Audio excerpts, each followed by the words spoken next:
I feel like we have the potential to be the best defense in the country. Right now we just taking it day by day. After going back and watching the film, there's still a lot of things that we need to work on, which is a good thing and a bad thing. Is because it just shows that there's still a lot of room for growth and improvement. So I feel like we showed glimpses of the potential that we really have, but I don't feel like we are at our peak yet.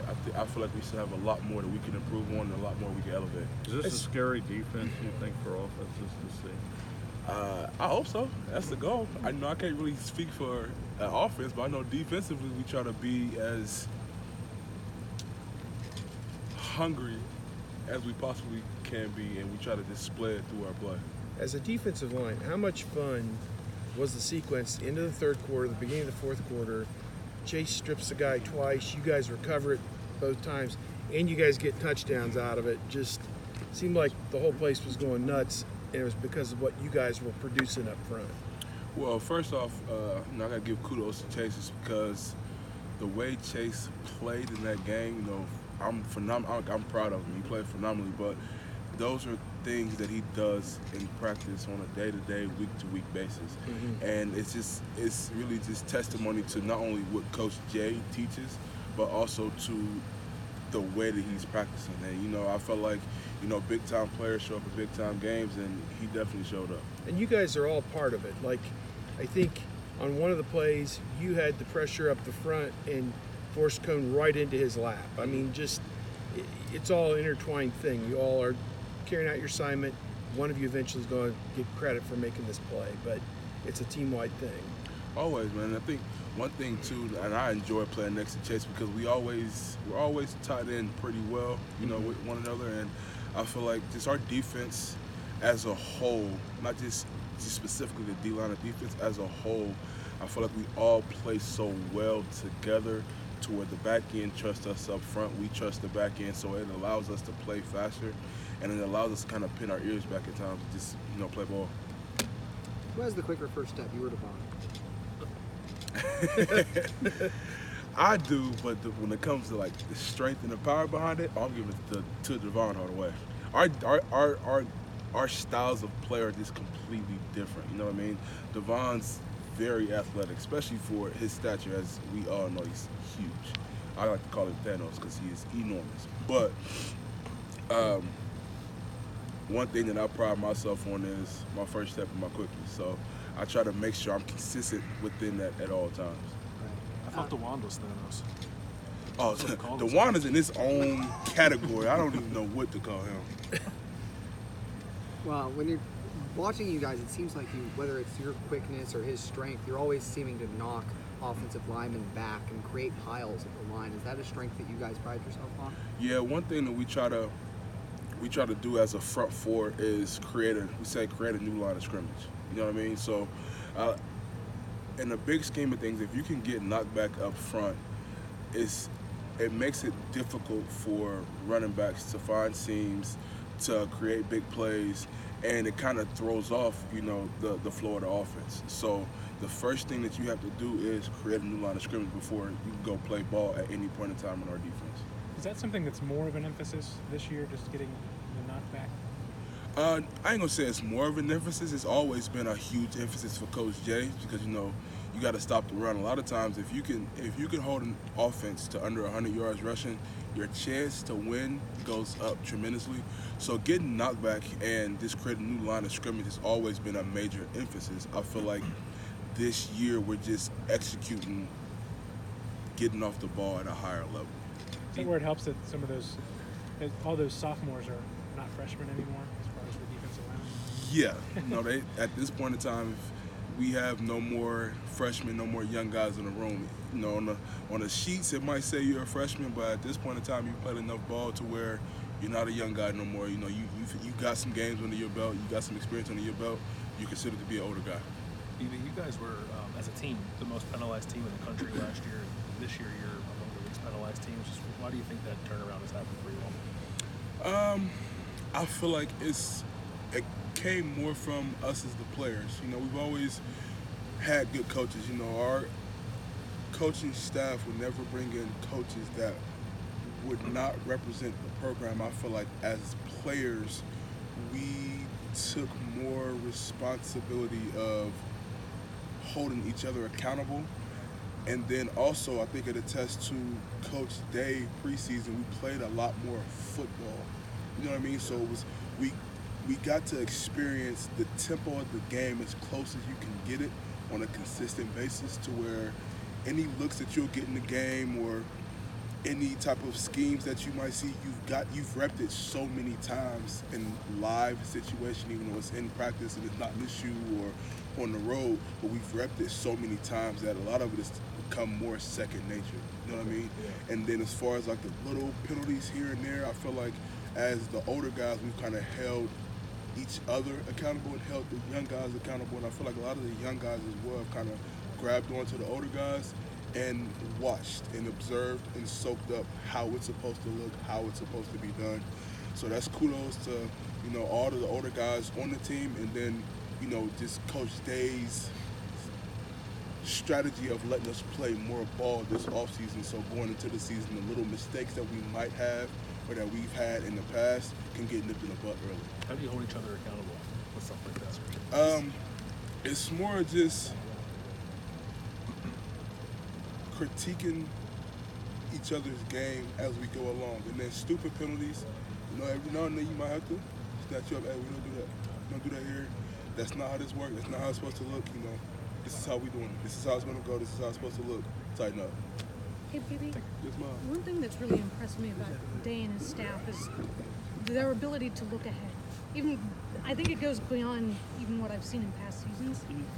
Like he was talking about Nebraska in February and Northwestern in February. Do you think you will spend any time during this bye week getting ready for future opponents in particular, as opposed to just doing the general stuff that you usually do during a bye week? I don't really know what, you know, the temp is going to be for this bye week, but I know for sure one thing with Coach Day is we're going to go back to the basics. We're going to go back to the fundamentals.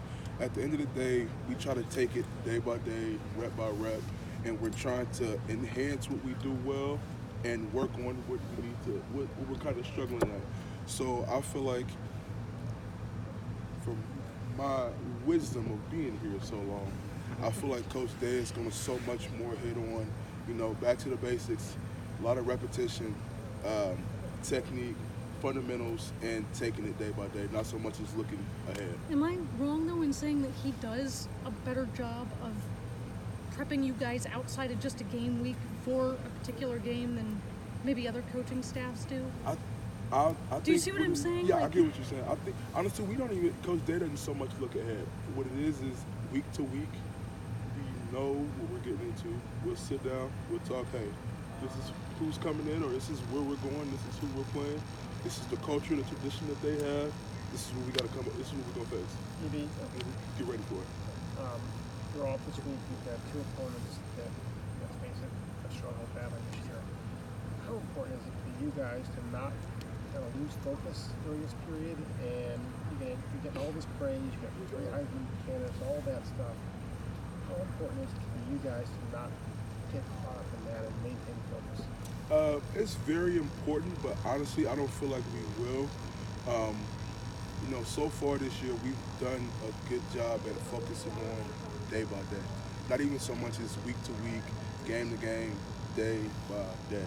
And I feel like this bye week is going to be critical as far as, you know, getting some guys' bodies together, getting more reps, you know, maybe developing some of the younger guys, getting them more reps, and then at the same time, too, for the older guys, just going back and honing in and working on our craft. So it's always going to be this and that outside noise, but at the end of the day, you know, we're going to focus on us. We're going to focus on trying to be the best us that we can be, and just take it one day at a time. And the next opponent is Maryland, and we all know what happened last year. Can you, it's a painful memory, remember what that feeling was like on the field that day as they're going up and down the field, and how different it is now? I vividly remember the game because I was exhausted. But, you know, they're going to be a good opponent. You know, they have great skilled players. Believe it or not, they're very well coached. and they're going to come here ready to play. You know what I mean? And we have to come ready to play as well. So it's going to be one of those things where we're going to use this week to get our bodies together, but at the same time, too, this is not a time to relax. You know what I mean? We still got a game to prep for once the bye week is over with. So we're going to hit this week hard. You know, probably relax, shut it down, whatever Coach Day decides that he want to do with us, and then come back and get ready for another week. BB, I wanted to ask about another guy in your room. Devon Hamilton's had a pretty big year in nose tackle. This is kind of the first time he's been in that starting role in nose tackle. What have you thought of the season he's had? Been alongside him for a few years now. Devon's been playing phenomenal, man. I love just getting to watch him and sit back. You believe it or not, like freshman year, we were actually roommates. So me and Devon have been around each other for a while. We built that relationship, and I'm proud of what he's doing. But it doesn't surprise me the way that he's playing because he's always been a force up front, and I feel like he's getting the opportunity to display his ability, and he's doing that full-fledged. Is it hard for somebody to wait basically 3-4 years before they really start to kind of be at the top of the rotation? It can be difficult, but I can say one thing about Devon. Devon is the type of guy that he puts his head down and go to work. You know what I mean? He never complained. He never was down on himself. He put his head down. He went to work. He worked hard, and he put his all into this program and into this team. So I'm extremely proud of him. BB, how's the Heisman talk settling with Chase? Has there been any talk amongst you guys? Any teasing, anything like that? No, not really. Chase is humble. I love Chase. You know, he's a goofball, but I love him to death. But as far as the Heisman talk, there hasn't been any talk like that in the locker room. Chase is one of those guys. He's bought into the program, and he's one of those guys where it's like, you know what, we got a season to play, we got games to worry about, and we got a nice little stretch coming up here soon. So it's just been one of those things. He's just taking it day by day, just like everybody else. What do you mean he's a goofball? He's a big kid. He's silly. He's always playing around. He'll argue about anything. Especially him and Justin. If Justin says the turf is green, he gonna say it's blue. You know what I mean? That's just them, and that's Chase. So I love him. He's like a little brother.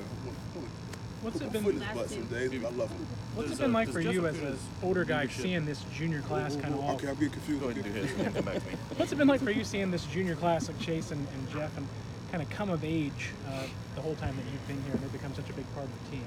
It's phenomenal because I remember the day when they walked through the doors and you knew they had the potential, but the way that they're blossoming this season, like I said, sometimes I turn into a fan and just sit back and just like, man, it's crazy. You know what I mean? Just watching how they developed from where they started to where they are now, and then I can remember when they freshmen, you got to pay your dues, so you got to be on scout team. You know what I mean? And I remember the thing that they're doing now, they did on scout team, and the way that they've developed, not only physically but mentally and emotionally, and the way that they've matured as men and as players on the field, it's phenomenal. How about Devon? How far has Devon come in the time he's been here? He's come extremely far. And I'm extremely proud of him. I'm proud of the way that he's playing. But it doesn't surprise me. You know what I mean? He's always worked hard. He's always put his best foot forward. It's always been about the team. Always been about team first, and his development and this level of play and the work that he's put in is showing on Saturdays. BB, the penetration all you guys got up front, in the middle of the front. I mean, everybody's looking at Chase, for obvious reasons and stuff. But where does that game rank, you think, from the interior defensive line standpoint of taking control? Talking about this past week. Honestly, I couldn't really tell you. I feel like we just went out and executed how we've practiced since fall camp, since spring ball. So I feel like it's one of those things where all the way across the board, the front four performed the way that we needed to. Now we could have performed a lot better, you know what I mean? But that's a good thing, is because it shows that we have room of improvement and we still have some growing to do. So this week is get back to the drawing board and try to see if we can be better next week than we were this past week. Get Nathan. Jeff said that Jeff Aguda said he's trying to be more of a leader this year, more of a vocal leader. What ways does his leadership kind of go beyond just the cornerback room for this defense? Jeff, he has done more of getting up in front of the team on the whole. You know what I mean? Especially the defense. And you know, sometimes it's not the easiest to do just because to get up in front of, even though like, you know, we all brothers, but to get up in front of everybody, you have to make sure that your vocal matches your action. And he is one of those guys that he has done that. You know what I mean? He comes to work every day, he grinds, he puts his all into practice just like he would in the game. And as you can see, it shows up on Saturdays just because how he performs on a Saturday is the same way that he performs Tuesday, Wednesday, and Thursday in practice. And now that he's adding the vocal aspect to it, I feel like he's gained a lot of respect from not only the players but the coaching staff, and I'm proud of him. Just a fact check, it's Justin Fields that Chase argues with, not Justin Hilliard? Yes. Okay. Justin I just Fields, wanted, that's what I wanted to ask you. I just wanted to make sure.